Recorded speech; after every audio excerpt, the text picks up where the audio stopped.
বিশ্বের অন্যতম গুরুত্বপূর্ণ জলপথ হরমুজ প্রণালী, কিন্তু এই বিশালত্বের মাঝেই লুকিয়ে আছে এক ভিন্নধর্মী আতঙ্ক।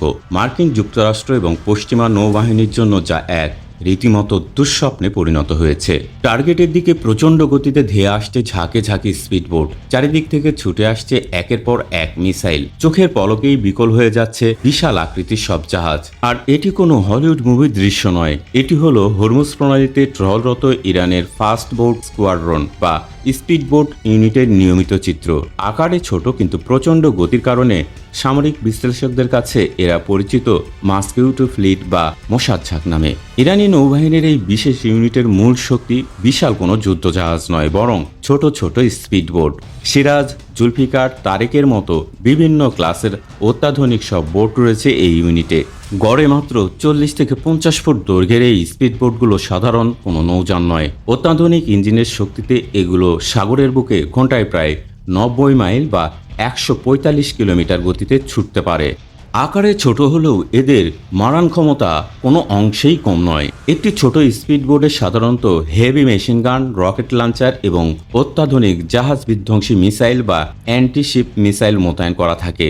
শুধু তাই নয়, শত্রুর চলাচলের পথে সাগরের নিচে মাইন পাতা এবং শত্রুর রাডার ব্যবস্থাকে জাম করে দেওয়ার মতো অত্যাধুনিক প্রযুক্তিগত সক্ষমতাও রয়েছে এই ছোট নৌযানগুলোর। আধুনিক যুদ্ধে পরাশক্তিগুলোর ডেস্ট্রয়ার বা এয়ারক্রাফট ক্যারিয়ারগুলো দূরপাল্লার মিসাইল হামলার জন্য তৈরি, কিন্তু ইরানের এই ফাস্ট বোটগুলো আক্রমণ করে সম্পূর্ণ ভিন্ন এক কৌশলে, যাকে সামরিক ভাষায় বলা হয় সোয়ার্ম অ্যাটাক বা ঝাঁক বেঁধে হামলা। যখন কোনো অভিযান চালানো হয় তখন 20 থেকে 30টি স্পিডবোট একসাথে একটি নির্দিষ্ট টার্গেটের দিকে বিভিন্ন দিক থেকে ধেয়ে আসে।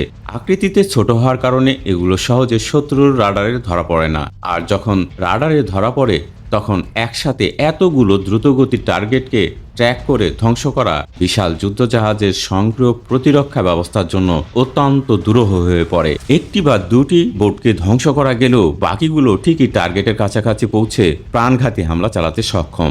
সম্প্রতি সিনেম্যাটিক কায়দায় হরমুজ প্রণালী ও এর আশেপাশের জলসীমায় জব্দ করা বেশ কয়েকটি মার্কিন ও পশ্চিমা জাহাজে অভিযানের সময় এই ফাস্ট বোটগুলোর ব্যবহার বিশ্ববাসীকে অবাক করে দিয়েছে।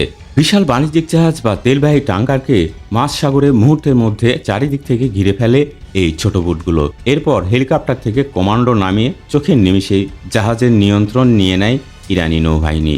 এই সাম্প্রতিক ঘটনাগুলোর পর থেকেই আন্তর্জাতিক সামরিক অঙ্গনে ইরানের এই ফাস্ট বোট ইউনিট নিয়ে নতুন করে ব্যাপক আলোচনা শুরু হয়েছে। ঠিক কতগুলো এমন অত্যাধুনিক স্পিডবোট ইরানের রয়েছে তার কোনো সুনির্দিষ্ট বা অফিসিয়াল পরিসংখ্যান নেই, তবে আন্তর্জাতিক বিভিন্ন গোয়েন্দা সংস্থা ও প্রতিরক্ষা গণমাধ্যমের দাবি অনুযায়ী বর্তমানে ইরানের সমর ভাণ্ডারে প্রায় 5000-এর মতো এমন ফাস্ট বোট মজুত রয়েছে। সবচেয়ে চিন্তার বিষয় হলো এদের লুকিয়ে রাখার কৌশল। বিশাল কোনো যুদ্ধজাহাজের জন্য বড় নৌঘাঁটি প্রয়োজন, যা স্যাটেলাইটে সহজেই নজরে আসে, কিন্তু এই ছোট স্পিডবোটগুলো সহজেই পাহাড়ের ভেতরের গোপন উপকূলীয় ট্যানেল, ছোট মাছ ধরার বন্দর কিংবা সাধারণ বেসামরিক জাহাজের আড়ালে লুকিয়ে রাখা সম্ভব। ফলে এদের অবস্থান আগে থেকে শনাক্ত করে হামলা চালানো প্রায় অসম্ভব। আধুনিক সমরাস্ত্রে সজ্জিত মার্কিন যুক্তরাষ্ট্র বা পশ্চিমা দেশগুলোর বিলিয়ন ডলারের রণতরীর বিপরীতে অপেক্ষাকৃত অনেক কম খরচের এই ছোট স্পিডবোটগুলো অ্যাসিমেট্রিক ওয়ারফেয়ার বা অসম যুদ্ধ কৌশলের এক নিখুঁত উদাহরণ। হরমুজ প্রণালীর নীলজলে এই মশার ঝাঁকগুলো প্রমাণ করেছে শুধু আকার বা বিশালত্ব নয়, সঠিক কৌশল আর গতির কাছে অনেক সময় বিশ্বের সবচেয়ে শক্তিশালী বাহিনীকেও অসহায় আত্মসমর্পণ করতে হয়।